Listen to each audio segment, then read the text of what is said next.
دوستو، اردو ادب کے آج کے اس ویڈیو میں بات کروں گی 1700 عیسوی کے بعد کے اردو ادب پر۔ دکن میں شاعری موضوع ہے اور شروعات دکن سے ہی کریں گے۔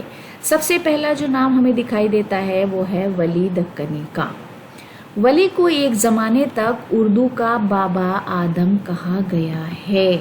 یہ بات تاریخی اعتبار سے تو صحیح نہیں ہے کہ ولی کو اردو کا پہلا شاعر مانا جائے، لیکن اس نقطۂ نظر سے یہ خیال صحیح ہے کہ وہ دکن کے سب سے بڑے شاعر تھے اور انہی کے چراغ فن سے شمالی ہند میں بھی اردو شاعری کے چراغ چلے۔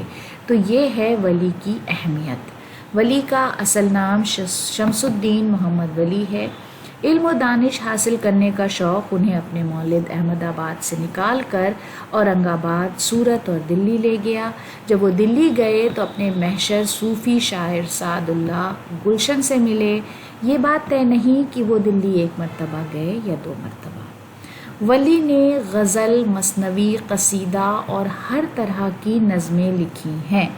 کہا جاتا ہے کہ ان کا نام ان سے پہلے دلی پہنچ گیا تھا اور ان کی غزلیں وہاں کے بازاروں میں گائی جانے لگی تھیں۔ اس کا مطلب یہ ہے کہ جنوبی اور شمالی ہند میں ادبی روابط قائم ہو چکے تھے۔ ولی کی اہمیت ان کی شعرگوئی سے بھی بڑھ کر ان کے اس اثر کی وجہ سے ہے جو شمالی ہند کے اردو شاعری اور زبان کی روایات کو وسیع بنانے کا ذریعہ بنا۔ ولی نے شمالی ہند کے شعراء کو اپنی زبان میں شاعری کی ترغیب دی اور اس کے عوض میں ایک زیادہ اچھی اور ترقی پذیر اردو اپنے ساتھ دلی لے گئے۔ یہ ان کا سب سے بڑا کنٹریبیوشن ہے۔ اس کے بعد قاضی محمود بحری کا نام ہے، جو بیجاپور کے ایک گاؤں میں پیدا ہوئے۔ مثنوی من لگن لکھی جس کا موضوع مسلک صوفیانہ کے اسرار کا بیان ہے۔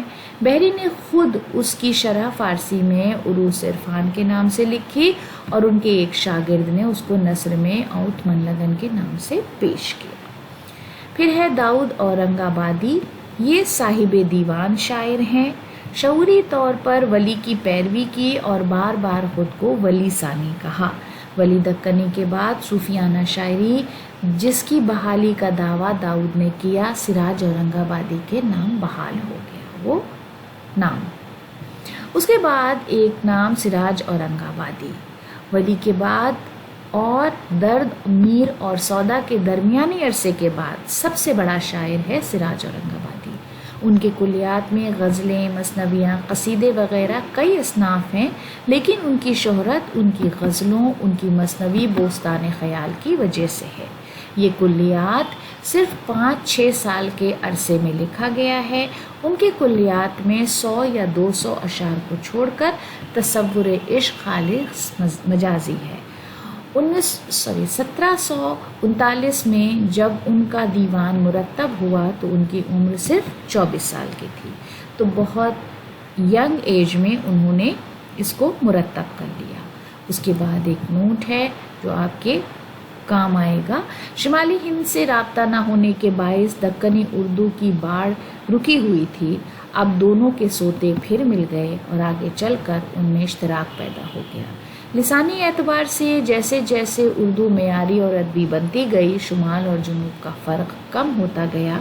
حالانکہ بہت دنوں تک جنوب نے شمال کو اور شمال نے جنوب کو متاثر کیا۔ تو دوستو، اب ہم لوگ دیکھ لیتے ہیں سوال جواب کا سیشن۔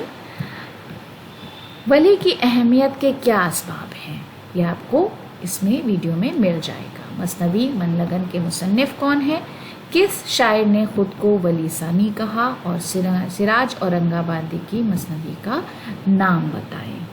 تو دوستو، آپ کے کمپٹیٹیو ایگزام کی تیاری کے لیے امید ہے کہ یہ ویڈیو فائدہ مند رہا ہوگا۔ تو آج کا ویڈیو یہیں پر ختم کرتے ہیں۔ اگلے ویڈیو میں آپ کے ساتھ مزید تفصیلات پیش کریں گے، شیئر کریں گے۔ ویڈیو دیکھنے کے لیے بہت بہت شکریہ۔